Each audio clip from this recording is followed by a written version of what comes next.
नमस्कार दोस्तों, आज हम बात करेंगे जेएसडब्ल्यू होल्डिंग्स यानी जेएसडब्ल्यू समूह की होल्डिंग कंपनी के बारे में। ये कंपनी खुद कोई प्रोडक्शन या मैन्युफैक्चरिंग नहीं करती। इसका काम है सिर्फ जेएसडब्ल्यू ग्रुप की कंपनियों में निवेश रखना, खासकर जेएसडब्ल्यू स्टील में। जेएसडब्ल्यू होल्डिंग्स पूरी तरह से डेट फ्री है।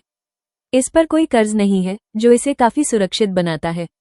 दूसरी बड़ी मजबूती है, कंपनी के पास जेएसडब्ल्यू स्टील में लगभग 7.42% की हिस्सेदारी है।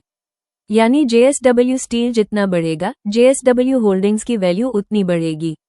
तीसरी ताकत, कंपनी जेएसडब्ल्यू ग्रुप का हिस्सा है और JSW group steel, energy, infrastructure, cement और एफ जैसे कई सेक्टर्स में तेजी से बढ़ रहा है। सबसे बड़ी कमजोरी है बहुत ज्यादा पीई रेशियो। इसका शेयर कमाई के मुकाबले महंगा है। दूसरी बात, रो यानी रिटर्न ऑन इक्विटी बहुत कम है, मतलब कंपनी अपनी पूंजी का इस्तेमाल बहुत प्रभावी तरीके से नहीं कर रही।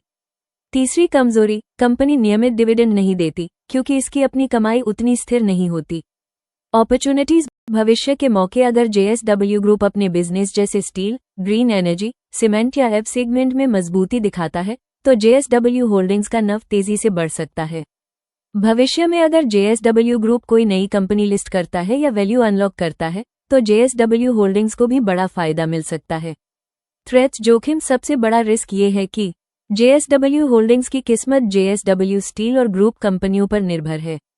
अगर स्टील सेक्टर कमजोर हुआ तो इसका असर जेएसडब्ल्यू होल्डिंग्स पर भी पड़ेगा। दूसरा रिस्क है कम कैश रिजर्व। इससे कंपनी नई बड़ी इन्वेस्टमेंट करने में सीमित रह सकती है।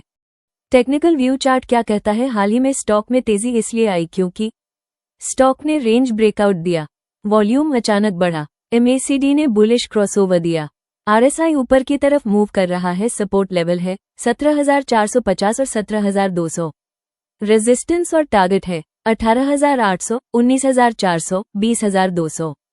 फाइनल कंक्लूजन, अगर आप जेएसडब्ल्यू ग्रुप की लंबी अवधि की ग्रोथ पर भरोसा करते हैं तो जेएसडब्ल्यू होल्डिंग्स एक शांत, स्टेडी इन्वेस्टमेंट की तरह काम कर सकता है।